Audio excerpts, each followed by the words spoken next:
The vast emptiness of space stretched before the HS Titan, a behemoth of human engineering that cut through the darkness like a blade of steel and determination. Commander Daho Park stood at his usual spot on the bridge, his weathered hands clasped behind his back as he gazed through the reinforced view screen. The quiet hum of the ship's engines provided a comforting backdrop to the routine patrol along Sol's defensive perimeter.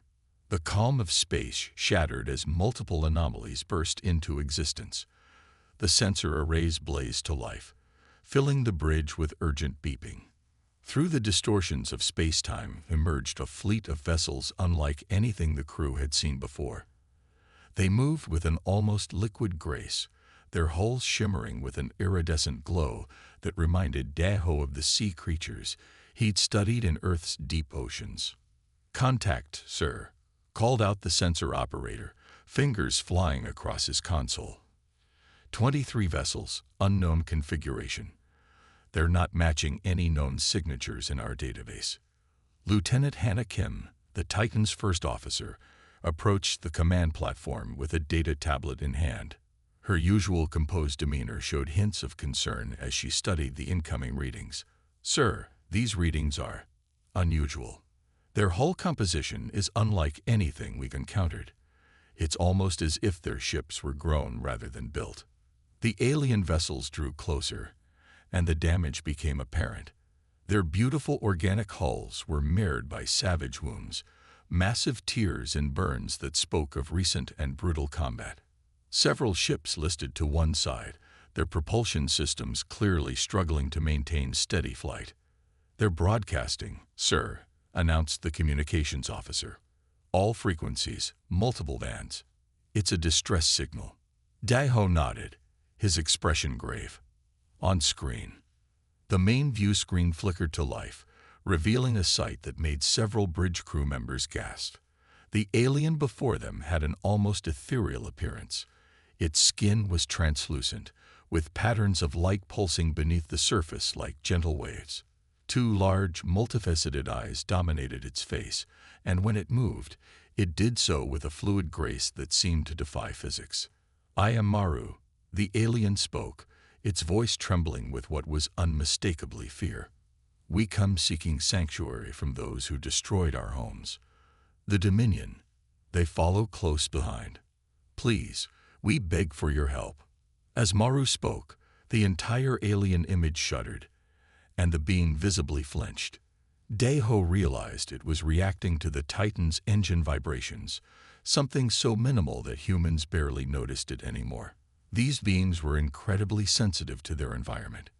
Hannah handed him another data readout. "Sir, their environmental controls are running at maximum capacity. They seem to require nearly perfect conditions to survive. No variations in temperature, minimal vibration, carefully regulated atmospheric pressure. Their ships are essentially giant life support pods." The commander studied the readings with growing concern. Earth was classified as a death world by most galactic standards, a planet where life had to be tough just to survive. Humans had evolved there, thrived there, and carried that hardiness into space. These beings before them seemed to come from the opposite end of the spectrum, a world of perfect stability and gentle conditions. "Lieutenant," Daho said quietly to Hannah, "alert all medical bays to prepare for possible refugee intake, and have engineering begin calculations on environmental modifications we might need." Turning back to the screen, Daho straightened his uniform and spoke with the calm authority that had earned him his command. "This is Commander Park of the Human Space Security Fleet. We offer our assistance. Please transmit your fleet's current status and immediate needs." The relief on Maru's face was palpable, but it quickly gave way to new anxiety as another alarm blared across the bridge. The tactical officer's voice cut through the moment. "Sir, long-range sensors are picking up multiple signatures entering the system. High-energy readings. They're moving fast." Daho watched as Maru's form seemed to pale further, the lights beneath its skin flickering in what had to be terror. "They found us," the alien whispered. "The Dominion has found us." The commander's mind raced through options, considering the vulnerable refugee fleet and the unknown threat approaching. Years of training and experience crystallized into decisive action. "All hands, battle stations," he commanded, his voice steady and clear. "Lieutenant Kim, coordinate with the refugee fleet for emergency docking procedures. Tactical, begin plotting defensive formations. Whatever's coming, they'll find that humanity protects its own. And as of now, these refugees are under our protection." The bridge erupted into focused activity as klaxons sounded throughout the massive ship. Daho watched as his crew efficiently carried out their duties, pride mixing with determination in his chest. If these Dominion forces thought they were pursuing easy prey into human space, they were about to learn a harsh lesson about tangling with a species that had mastered the art of surviving in hostile environments. The first refugee ship began its careful approach to the Titan's docking bay, its movements painfully slow and deliberate compared to human vessels. Daho could only imagine the terror its occupants must be feeling, fleeing from one unknown into the arms of another. But he had made his decision. Humanity would stand as a shield between these peaceful beings and whatever force pursued them with such violent intent. The orbital station's diplomatic chamber offered a stunning view of Earth below, its blue and white surface a stark contrast to the darkness of space. Ambassador Jai Yun-Li sat across from Maru, whose translucent form seemed to shimmer in the artificial lighting. The chamber had been specially modified to accommodate the Aetheri's sensitive nature, the temperature precisely controlled, air currents minimized, and even the chairs designed to absorb any minute vibrations. Two human guards stood quietly by the door, their presence a reminder of the uncertain times. Through the large viewport, massive human warships patrolled nearby, their hulls bearing the scars of countless battles against the harsh realities of space travel. Maru began speaking, his voice carrying a musical quality that seemed to resonate with the very air. "Our world, Aethera, was perfect," he said, the lights beneath his skin pulsing with remembered beauty. "The sun never fully rose or set, keeping us in eternal twilight. The winds were always gentle, the temperature never varied, and even our seasons passed with barely a whisper of change." Jai-Yun noticed how Maru's hands, if they could be called that, moved gracefully as he spoke, creating patterns in the air that seemed to complement his words. The ambassador had dealt with many alien species before, but the Aetheri were unique in their delicate nature. "We built our civilization in harmony with this perfection," Maru continued. "Our cities floated on air currents, our technology focused on maintaining the delicate balance of our environment. We had no concept of warfare, no need for weapons or defenses. We thought the galaxy shared our appreciation for peace and stability." His light patterns darkened noticeably. Then the Dominion came. Their ships were like nothing we had ever seen, brutal, efficient machines of war. They demanded our immediate surrender and integration into their empire. When we tried to explain that we wished to remain independent, Maru's voice faltered, the lights under his skin flickering erratically. Jai-Yun reached for a glass of water, the movement carefully measured to avoid startling their sensitive guest. "Take your time," she said softly. The ambassador had read the preliminary reports, but hearing the first-hand account was crucial for understanding their new allies' needs. "They destroy our largest city as a demonstration," Maru resumed, his voice barely a whisper. "The vibrations alone killed thousands. Our defensive systems, designed only to protect against natural phenomena, were useless. We had no choice but to flee." Looking through the viewport at the human fleet, Maru's expression showed a mixture of awe and hope. "But your ships, they're different from anything we've seen. The way they're built, the strength they possess. Even now, watching them move through space, enduring conditions that would tear our vessels apart." Jai-Yun smiled gently. "Earth shaped us differently than Aethera shaped you. Our world has active volcanoes, devastating storms, earthquakes, extreme temperatures, and those are just the natural challenges. We learn to adapt, to build things that last, to face adversity head-on." A small tremor ran through the station. barely noticeable to humans but causing Maru to flinch. "See that?" Jai-Yun continued. "That's just a minor adjustment in the station's positioning thrusters. For us, it's background noise. We build everything to withstand far worse." "How do you live like this?" Maru asked, genuine curiosity mixing with his fear, always surrounded by such intensity. Jai-Yun considered her response carefully. "Humanity's strength isn't just in our ability to survive harsh conditions, it's in our drive to thrive in them. Every challenge we've faced has pushed us to innovate, to become stronger, more resilient." She gestured to a holographic display showing Earth's weather patterns. "Right now, there are storms on Earth that would tear your cities apart. There are places so cold they'd freeze your blood, others so hot they'd boil it. And yet humans live in all these places. We've turned our world's hostility into an advantage." Maru's lights pulsed with understanding. "And now you've taken that same approach to space itself." "Exactly," Jai-Yun confirmed. "Our ships aren't just vessels. They're fortresses designed to protect their crews from everything space can throw at them. Radiation, debris, extreme temperatures, gravitational forces. We plan for it all."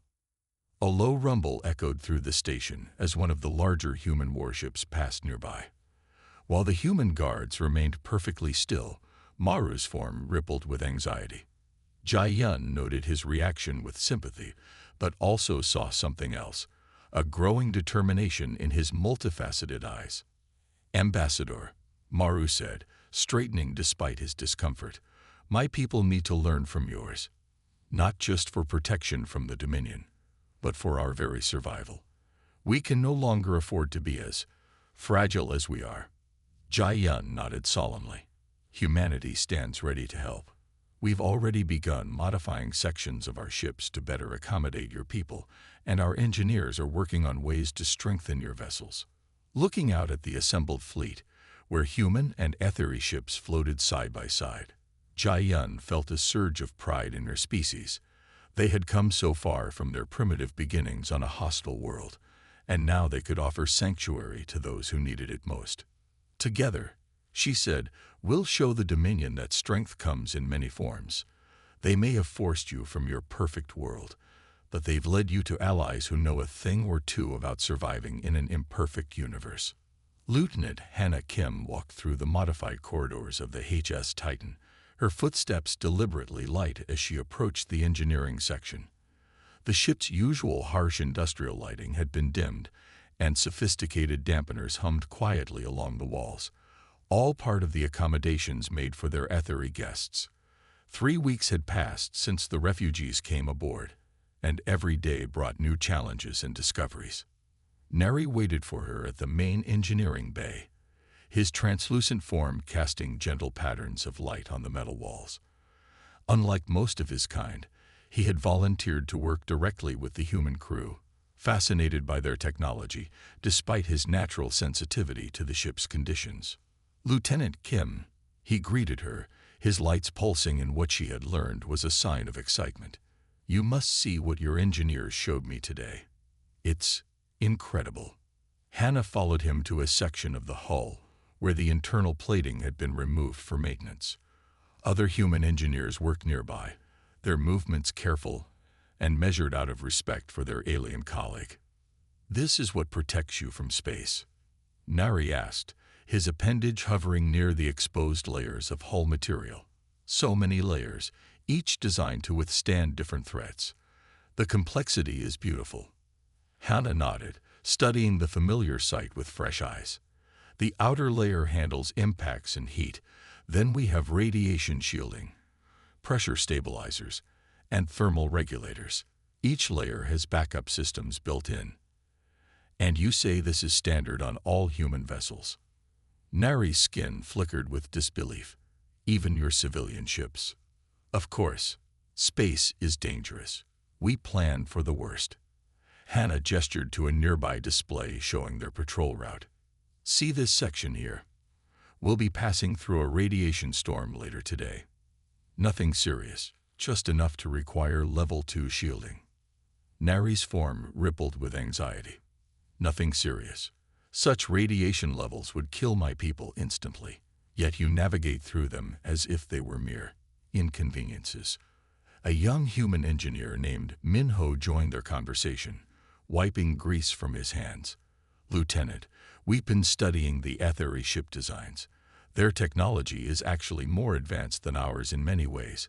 Their energy systems are incredibly efficient, and their navigation computers are amazing. They just never needed to develop defenses against harsh conditions. Hannah watched as Neri's lights shifted to a pattern she recognized as pride mixed with embarrassment.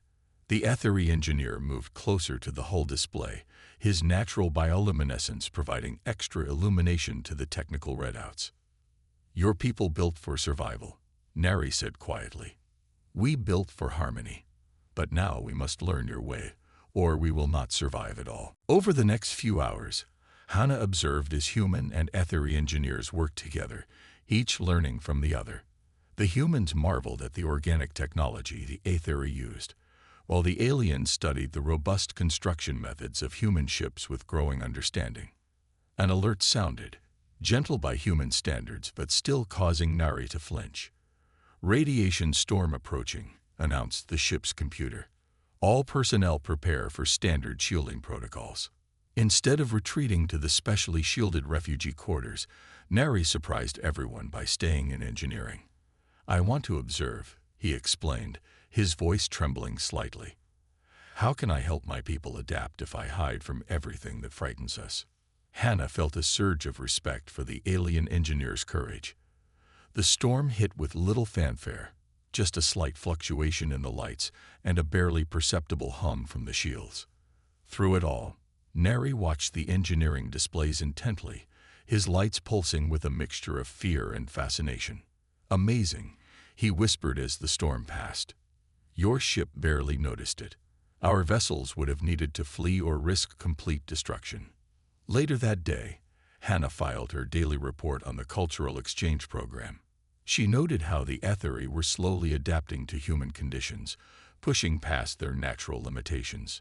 Equally important, she documented how her own crew was learning from their guests, the importance of precision, the beauty of efficiency, and the value of seeing things from a different perspective.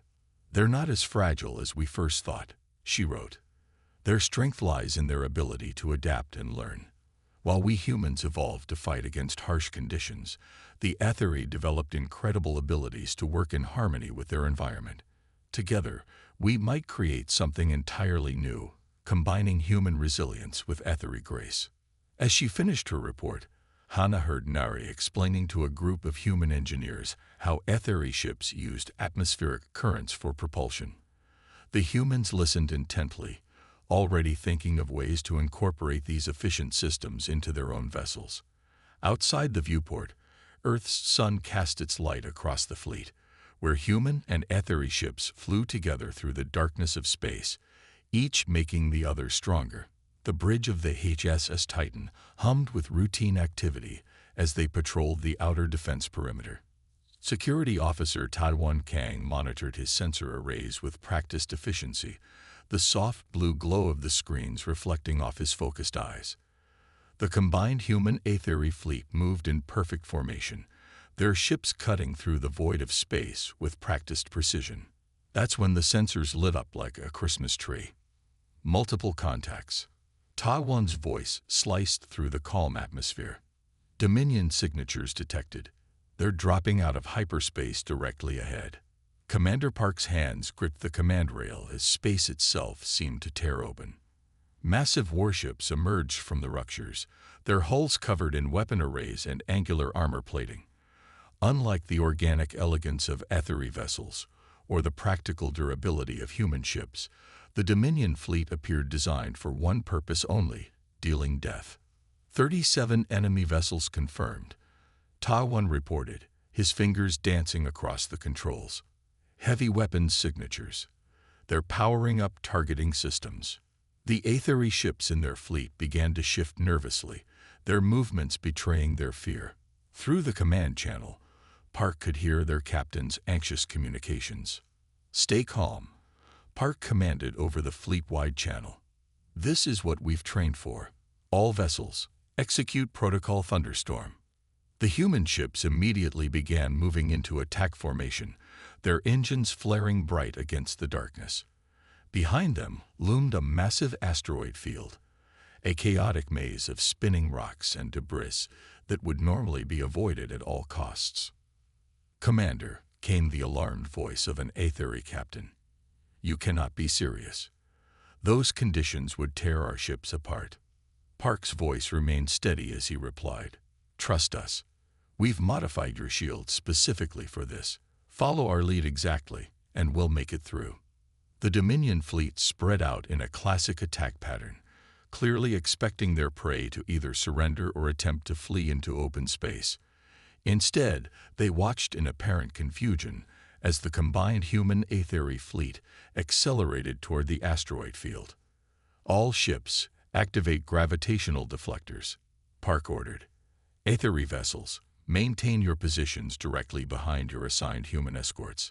Let our shields take the brunt of any debris." Admiral Torres' eyes widened as he grasped the military implications. "You're saying we could shift an entire ship into this state, move undetected through enemy space?" "Not just a ship," Newell said, bringing up new simulations. "We can shift the entire fleet. Ships in the shadow state can observe normal space, communicate with each other, and transition back at will. No known detection system can find them because, technically, they're not there." The council members exchanged glances. Director Chen stepped forward. "What are the limitations? Power requirements? Stability issues?" Newell gestured to her data screens.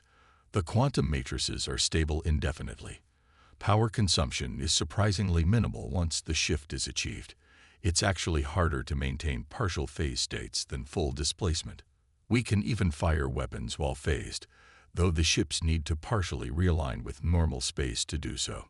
The implications hung heavy in the air. Earth's fleet could become essentially invulnerable, able to vanish at will and strike from a realm where no enemy could follow.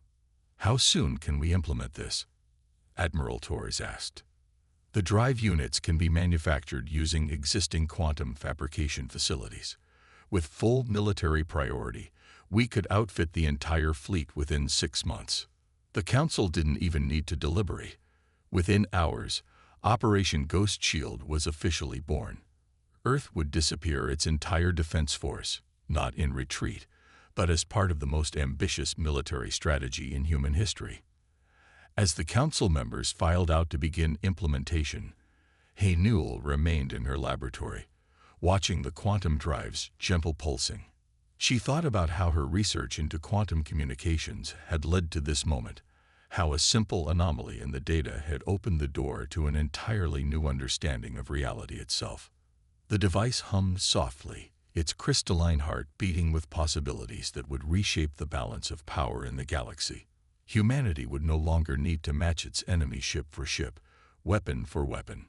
They had found a way to step outside the normal rules of warfare entirely. In the coming months, Earth's fleet would vanish, leaving their enemies baffled and afraid. But they wouldn't be gone. They would be watching, waiting, protecting humanity from the quantum shadows themselves. The crystalline spires of the Drachnid High Command rose like daggers against the purple sky of their homeworld. Inside the Grand Strategy Chamber, Admiral Minji's tentacles twisted and coiled with barely contained fear as she faced the assembled military leadership. The chamber's usual impressive atmosphere was overshadowed by the tension filling the air. They could be anywhere. Minji's voice carried across the vast hall, her translator converting her natural clicks and whistles into standard galactic speech. "Our most advanced sensors can't detect them. Our weapons can't target them. They strike without warning and vanish before we can respond." The gathered commanders shifted uneasily in their seats. The latest reports were projected in the air above them. Dozens of incidents where Earth ships had appeared from nowhere, neutralized threats, and disappeared again before anyone could react. Supreme Commander Vec, his scales a deep shade of worry purple, leaned forward. Surely there must be some way to detect their approach. "Everything leaves a trace in space," Minji activated a new holographic display, showing sensor readings from their latest encounter. That's just it. They don't leave traces. Not energy signatures, not gravitational disturbances. Nothing. One moment space is empty, the next their ships are there, weapons already locked on target. The footage played, showing a Drachnid patrol squadron encountering 3 human warships that simply materialized around them. The patrol surrendered without firing a shot. They had learned from previous encounters that resistance was pointless. Human ships could not be damaged while in their strange, ghost-like state. Our trade routes are becoming silent. Another commander reported, his tail twitching nervously. Merchant captains refuse to leave port unless absolutely necessary. They're terrified of running into Earth's phantom fleet. The humans had achieved something unprecedented in the history of space warfare. They had turned the vast emptiness of space itself into their ally. The mere possibility that Earth's ships might be watching was enough to paralyze entire sectors of space. Minji brought up a galactic map, highlighting the areas where human ships had been encountered. Look at the pattern. They're not just defending their territory anymore. They're actively patrolling trade routes, appearing wherever they choose. Our long-range raiders won't leave their bases. Even pirate havens are shutting down operations. The implications were clear. Earth didn't need to maintain a visible presence to control space. The fear of their invisible fleet was more effective than any blockade or show of force. What about the quantum detection grid we developed? Supreme Commander Vec asked, a note of desperation in his voice. Minji's tentacles drooped slightly. Useless.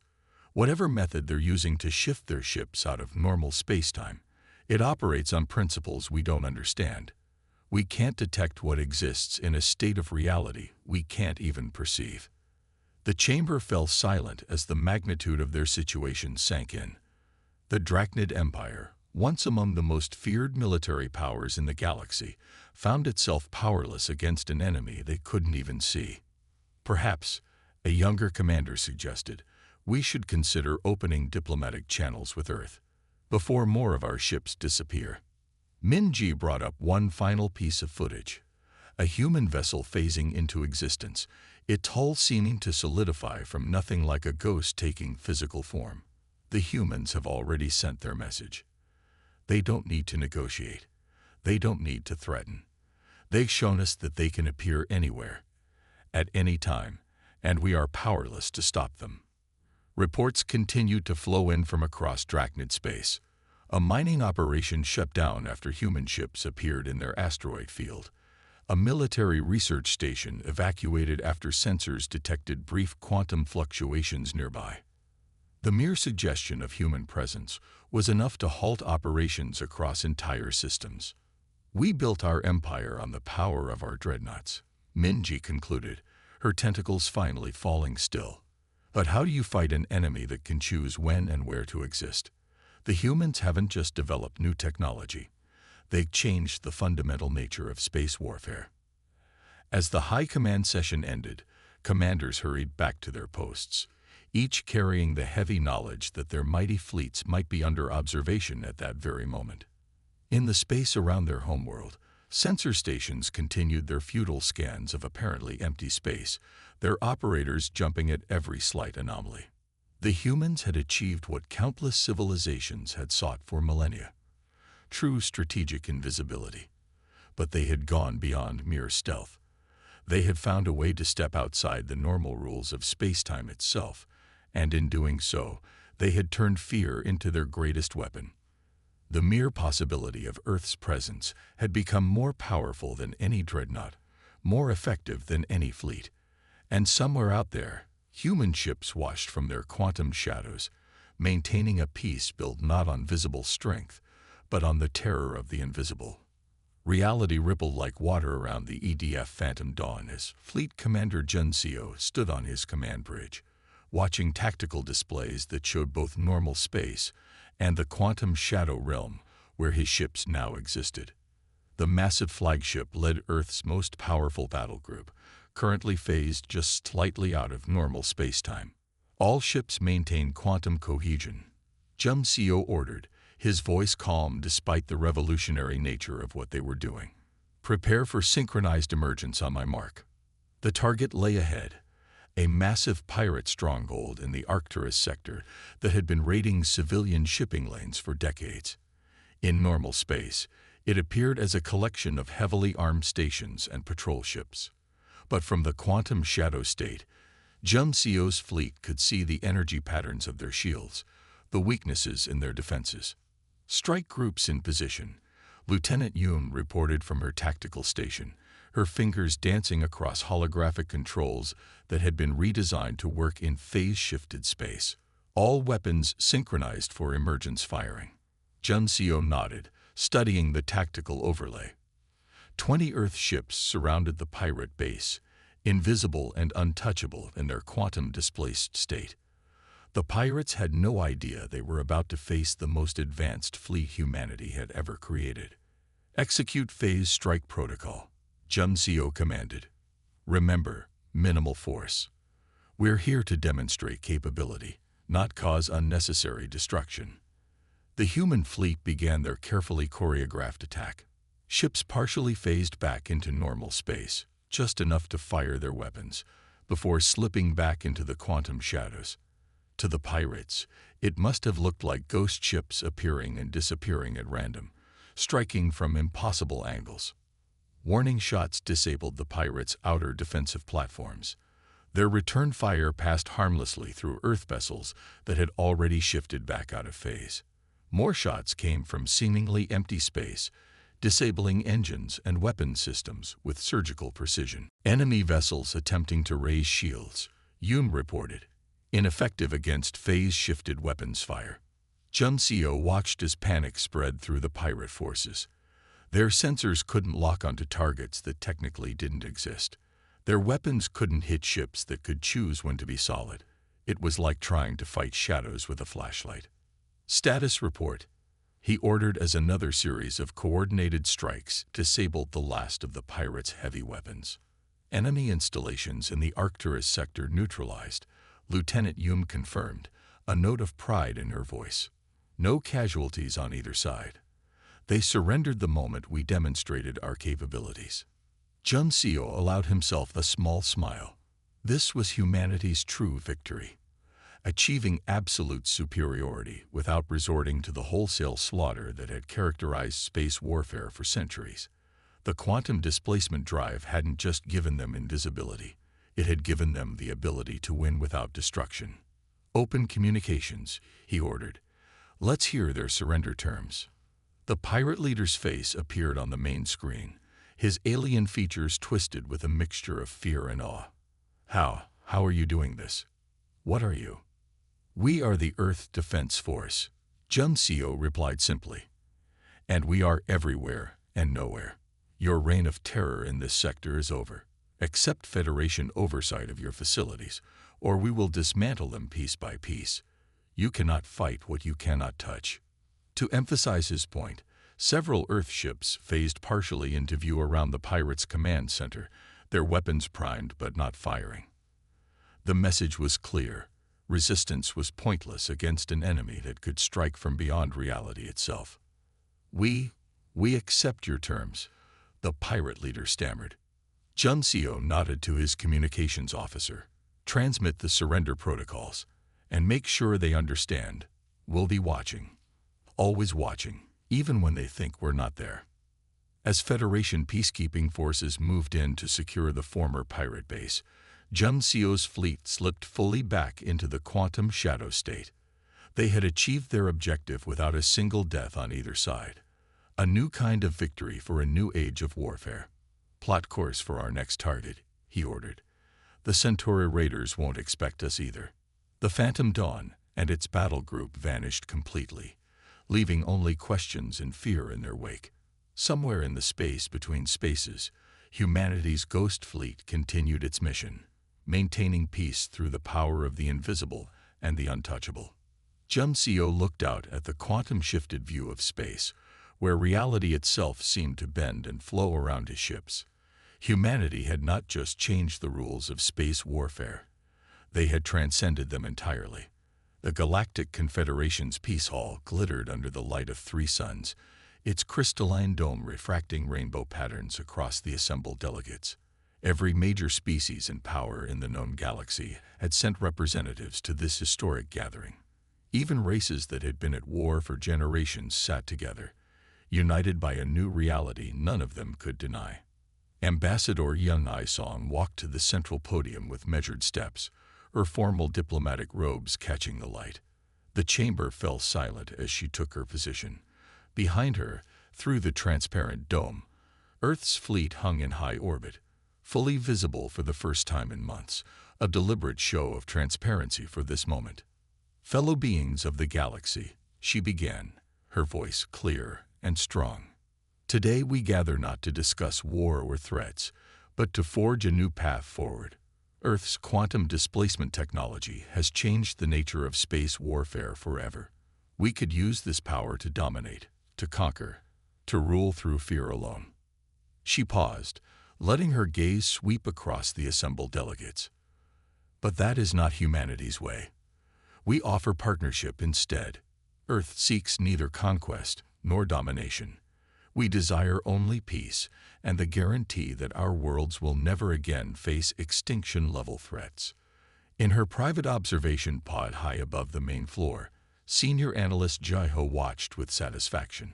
She had been among the first to understand what humanity's disappearing fleet truly meant. Now, everyone else was finally catching up. Ambassador Song activated the central holographic display, showing the new treaty terms. "The quantum accords are simple. Earth will share limited applications of our displacement technology for peaceful purposes, scientific research, emergency response, disaster prevention.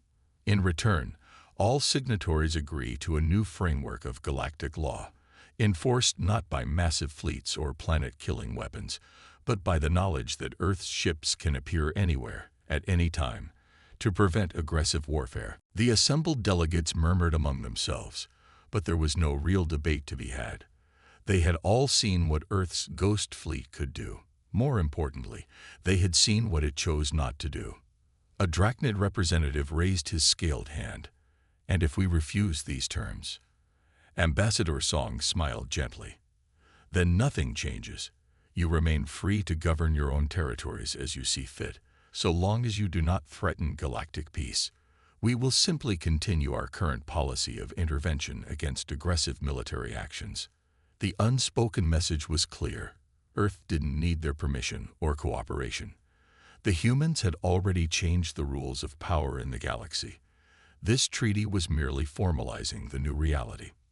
One by one, representatives approached the central platform to add their signatures to the accords. Species that had been mortal enemies for centuries stood side by side, united by the understanding that their old ways of warfare were now obsolete. In her observation pod, Jai-Ho made notes on her tablet as she watched history unfold. Humanity had done what it did best: survived, adapted, and changed the rules of the game entirely. They had taken their greatest weakness, their relatively small fleet, and turned it into an unprecedented strength.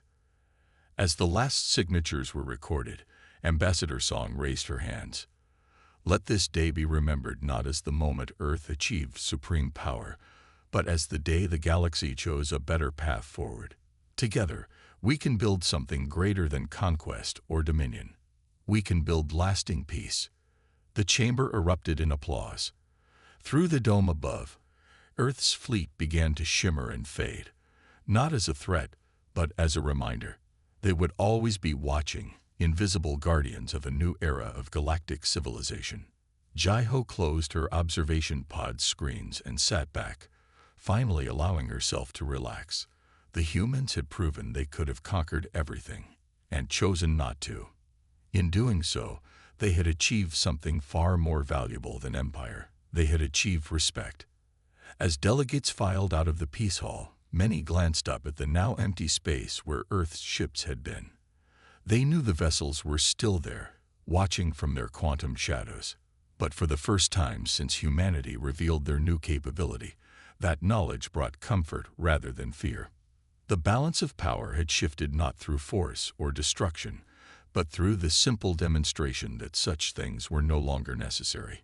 Humanity had transcended traditional warfare, and in doing so, made it obsolete.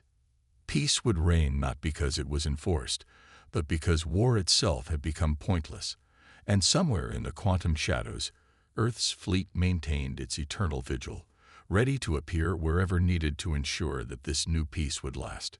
The end.